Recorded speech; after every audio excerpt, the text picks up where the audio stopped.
আসসালামু আলাইকুম। অচিনপুরের আরও একটি ভিডিওতে আপনাদের সকলকে স্বাগত জানাচ্ছি। আমরা অচিনপুরের টিম এসেছি একটি নদীর পাড়ে এই বিকেলবেলা বেড়াতে এবং চমৎকার একটি আবহাওয়ার মধ্যে আমরা নদীর পাড়ে বেড়াচ্ছি। এবং এটি কোথায় অনেকের কাছে মনে হতে পারে এটি আমরা ভ্যানিস শহরের কিনা, এইটি কোন জায়গায়, এই বিষয়গুলো আমরা আপনাদেরকে আমাদের পুরো ভিডিওতে জানাবো। আশা করি সম্পূর্ণ ভিডিওটিতে আমাদের সাথে থাকবেন, আপনাদের ভালো লাগবে। আমরা অচিনপুর আমাদের ভালো লাগাগুলো আমরা আপনাদের সাথে শেয়ার করি, একজন আরেকজনের সাথে ভালো লাগাগুলো শেয়ার করি। এটি হচ্ছে অচিনপুরের এই ভিডিও ব্লগ। ঢাকার একদম তীরবর্তী এলাকা, সেটা হচ্ছে কি আপনার বুড়িগঙ্গার অপোজিটে ঢাকা উদ্যান, ওই পাটটা ঢাকা উদ্যান, আর এটা হচ্ছে সিলিকন হাউজিং। সিলিকন, আমরা তো ভ্যানিস শহরে আছি, আপনি বলছেন সত্যি তাই। চমৎকার জায়গা। সিলিকন হাউজিংটা এখনও ফাঁকা বলে এখানে আপনার এই মুহূর্তে যে ঘাসগুলো আছে, এটা আমরা তো ঘুরে দেখাইতে পারি। ঘুরে দেখেন এই মুহূর্তে যে ঘাসগুলো আছে, সেই পাড়ের অবস্থাটা কি, এই যে সেই পাড়ের অবস্থা হচ্ছে এরকম ফাঁকা। এটি হচ্ছে সিলিকন হাউজিং। Silicon housing. আর আমাদের পেছনে যে ঘাসগুলো দেখতে পাচ্ছেন, এগুলো হচ্ছে কাশবনের যে ঘাসগুলো। কাশবনের বিশাল একটা কাশবন হয়, আর বিশাল বিশাল, এই দেখে শেষ করা যায় না। ভিতরে প্রচুর জায়গা কাশবনের জন্য, এবং প্রচুর মানুষ আপনার শুক্র শনিবার দিন বন্ধের দিন। কাশবনটা তো শরৎকালে। শরৎকাল বলতে ইংরেজি কোন মাস? এটা বোধহয় সেপ্টেম্বরের দিকে হবে, সেপ্টেম্বরের দিকে। হ্যাঁ, আগস্ট, জুলাই আগস্ট এরকম। মানে ওই সময়টা যখন কাশফুল ফোটে তখন মানে পাবলিক বেশি দেখতে আসে, প্রচুর দেখতে আসে। এমনিতেই আপনার অলরেডি কাশবন তো আমি দেখতে পাচ্ছি অল্প, এই যে কাশ, তো যেগুলো কি কাশ না, এটা কি এগুলা? ঘাস, ওগুলা এক ধরনের ঘাস, ওগুলা পুরোটা কাশ না। এমনিতে আপনার শুক্র শনিবার দিন আপনি যদি আসেন, দেখবেন প্রচুর লোকেরও কারণ এই এলাকাটা। মানুষের আসলে আমাদের দেশে তো মধ্যবিত্ত, নিম্ন মধ্যবিত্তের জন্যে ঘোরাঘুরি বা আনন্দদানের একটা জায়গা খুবই কম। এগুলাকে বেছে নেয় ওরা। এই জায়গাতে মাত্র 10 টাকায় একটা ওপার থেকে এপারে চলে আসে, এসে এখানে বাচ্চা ফ্যামিলি নিয়ে অনেক দূর, অনেক বিশাল জায়গা এখনো ফাঁকা পড়ে আছে। আচ্ছা খোকন ভাই, এই যে পিলারগুলো দেখা যাচ্ছে, এটা সীমানা পিলার নিশ্চয়ই, এবং এটা নদীর সীমানা। মানে এটা কি নদী আসলে? এটা আমরা ছোটবেলা থেকে জানি বুড়িগঙ্গা, কিন্তু পিলারগুলো লাগানোর পরে দেখা গেল এটা তুরাগ নদী। তুরাগ নামে পিলারের মধ্যে লেখা তুরাগ নদী, কিন্তু আমরা ছোটবেলা থেকে জানি এটা বুড়িগঙ্গা। তো ওই বুড়িগঙ্গা এইটা এসেই তুরাগের মানে আমাদের দেশে যে নদ নদীর এক একটা নাম, কিন্তু যতই নাম হোক প্রতিটা নদী একটা নদীর সাথে তো সব জায়গায় সম্পৃক্ত। এবং এই নদীর নামের যে ভিন্নতা, এটা নিয়ে আসলে আমাদের অনেক পড়াশোনা করে, এই যে নামের ভিন্নতা কেন হলো। একটা নদী, যেই নদীটি যে সোয়ারিঘাট থেকে পার হয়ে এই জায়গাটায় আসলো, তখন এর নাম ছিল বুড়িগঙ্গা। যখন এই মোহাম্মদপুর বসিলা পার হয়ে যাওয়ার পরে এখন বাংলাদেশ যে পানি তারা বলছে এটা হচ্ছে তুরাগের অংশ।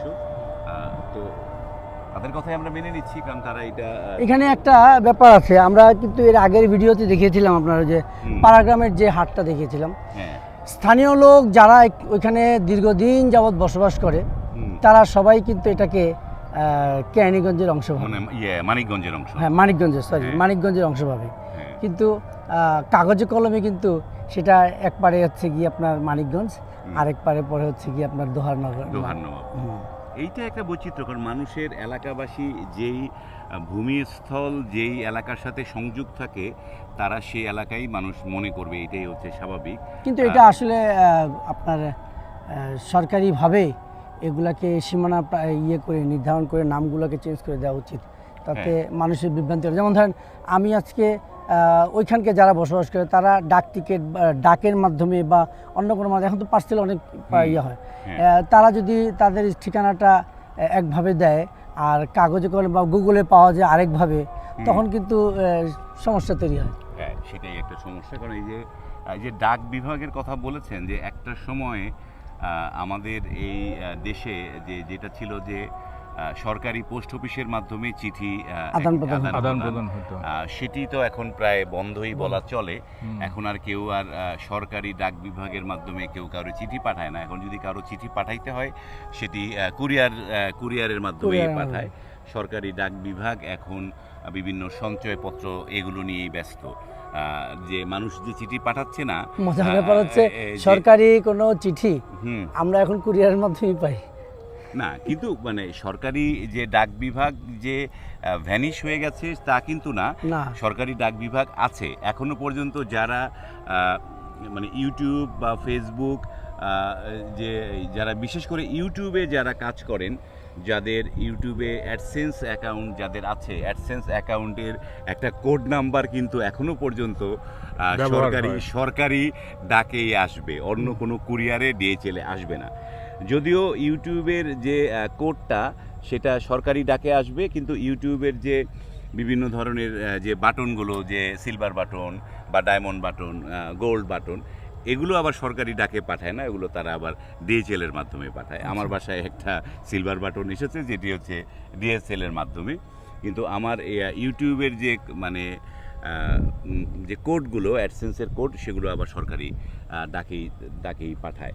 এবং সরকারি ডাক যে নাই তা না, আছে, কিন্তু সরকারি ডাক বিভাগ এখন মূলত হচ্ছে যে যেই কথা বলছিলাম আমি ভুলে গেলাম, যে সঞ্চয়পত্র এগুলো নিয়ে। আচ্ছা হাসান, আমার একটা মজার স্মৃতির কথা মনে পড়ে গেল এই ডাক বিষয়ে কথা বলার জন্য।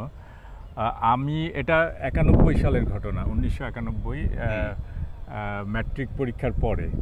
তো আমি আর আমার এক বন্ধু, স্কুল ফ্রেন্ড মুন্না ওর নাম, তো মুন্নার সাথে আমি ওদের গ্রামের বাড়ি যাই। ওদের গ্রামের বাড়ি ছিল নোয়াখালী নানাবাড়ি, নোয়াখালীর মাইজদি। তো পরীক্ষা শেষে সময় হাতে, অনেক কাজ নাই, কি করব। তো প্ল্যান করলাম, দুই বন্ধু মিলে ট্রেনে গেলাম। তো ওই সময় তো মোবাইল বা অন্যান্য যেই মাধ্যমগুলো এখন যেটা আমরা ইউজ করি খুব দ্রুত, বিভিন্ন ডিভাইস, সেগুলো তো ছিল না। তো তখন আমি সপ্তাহখানিকের মতো একটা যাত্রা, যেহেতু বাসার সাথে আমি ডিসকানেক্ট থাকবো, বিশেষ করে মায়ের সাথে তখন বেশি ইয়া ছিল। তো নোয়াখালী যাওয়ার পরে আমি একটা চিঠি লিখলাম যে মা, আমি ঠিক মতো এসে পৌঁছছি, কোনো টেনশন করো না, আমি অমুক তারিখে রওনা দিব, আমরা এরকম একটা প্ল্যান আছে। সেই সরকারি ডাক একটা খাম পাওয়া যেত 2 টাকার, ওইটার মধ্যেই চিঠি লিখে, ওইটার মধ্যে স্ট্যাম্প ছিল, ঠিকানা লিখে, এক পাশে ঠিকানা, প্রেরক প্রাপকের ঠিকানা, অপর পাতায় আমার কথাগুলো যা লিখার, অল্প কথায় লিখে 2 টাকা দিয়ে আমি ডাক বাক্সে ছেড়ে দিয়েছি। মজার ব্যাপার হলো যে আমি 8 দিন থেকেছিলাম আমার বন্ধুর নানার বাড়িতে। তো 8 দিন পরে আমি ভেবেছি হয়তো চিঠি পেয়েছে, মা পড়েছে, আমার সংবাদ পেয়েছে। মানে অত্যন্ত মজার বিষয়, আমি যখন আমার বাড়িতে মিরপুরে চলে আসি ভ্রমণ শেষ করে, আসার ঠিক 3 দিন পরে সেই চিঠিটা আমার বাসায় এসেছে। 3 দিন পরে এটা আপনার নোয়াখালীতে হয়েছে, আমার সাথে সেম জিনিস ঘটছে নেত্রকোনাতে। তাই? হ্যাঁ, নেত্রকোনা পৌঁছে আমি যে আপনার মতো চিঠি পাঠাইছি যে হ্যাঁ আমি ঠিকঠাক মতো পৌঁছেছি বাসায়, বা আমাকে চিঠি পাঠাইছি। আমি 7 দিন 8 দিন ছিলাম, ফেরত এসে তার 1 সপ্তাহ পরে আমি সেই চিঠি নিজে রিসিভ করেছি। আসলে মজার সব স্মৃতি এইগুলো হচ্ছে যে না। তবে ডাক বিভাগে আমার এই লোকালি মানে এই এক জেলা থেকে আরেক জেলায় আমার চিঠি পাঠানো হয়নি। আমি চিঠি পাঠিয়েছি, সেটি হচ্ছে আমার একটা পেন ফ্রেন্ড ছিল জার্মানিতে, তাকে আমি চিঠি পাঠাতাম।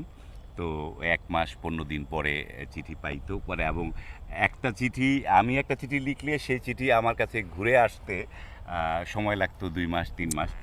এইভাবেই আমার এই ডাক বিভাগের প্রতি আমার প্রেম ওই আমার এই পেন ফ্রেন্ডের মাধ্যমে, যে আমার চিঠি আদান প্রদান হতো অনেক। এবং এই জায়গাটায় একটা টিলার মতো দেখতে পাচ্ছি আমরা, চমৎকার একটা টিলা এইখানটায় আছে। এই জায়গাটা আসলে ঘোরার জন্য খুব সুন্দর, মজার একটা জায়গা। এখানে ঢাকার ভিতরে এখন হয়তো বাতাস নেই, কিন্তু এখানে বাতাস আছে। হ্যাঁ, যার জন্য এখানে লোকজন আসে বিকেলবেলা, অনেক লোক বাচ্চা কাচ্চাদের নিয়ে এখানে যারা আসে। এই জায়গাটায় চমৎকার একটি লোকেশন, এই নদীর পাড় ধরে আমাদের এই পিছনটায় এই জায়গাটা ওই এটি হচ্ছে ঢাকা উদ্যান, তাই না? হ্যাঁ, এটি ঢাকা হচ্ছে উদ্যান, ঢাকা উদ্যান। আর আরো একটু এগিয়ে গেলে তো বোধহয় গাবতলী, গাবতলী। হ্যাঁ, ওই সাইডটায় গাবতলী। চমৎকার লোকেশন। আসলে আমার মনে হয় ভিডিওটা হ্যাঁ, একটু লং হয়ে যাচ্ছে। একটু পটু হ্যাঁ। হ্যাঁ। বরাবরের মতো অচিনপুরের আমরা 3 বন্ধু আজ একত্রিত হয়েছিলাম মোহাম্মদপুরের সন্নিকটে সিলিকন সিটিতে। এই ভালো লাগার মুহূর্তগুলো আমাদের নিশ্চয়ই ভালো লেগেছে এবং ভালো লাগারই কথা এরকম প্রাকৃতিক সৌন্দর্যে। তো আশা করব দর্শকদেরও ভালো লাগবে এবং পাশাপাশি অনুরোধ থাকবে আমাদের চ্যানেলটি সাবস্ক্রাইব করুন এবং লাইক শেয়ার করুন। ভালো থাকবেন, আবার দেখা হবে কোনো এক ভিডিও নিয়ে। ধন্যবাদ।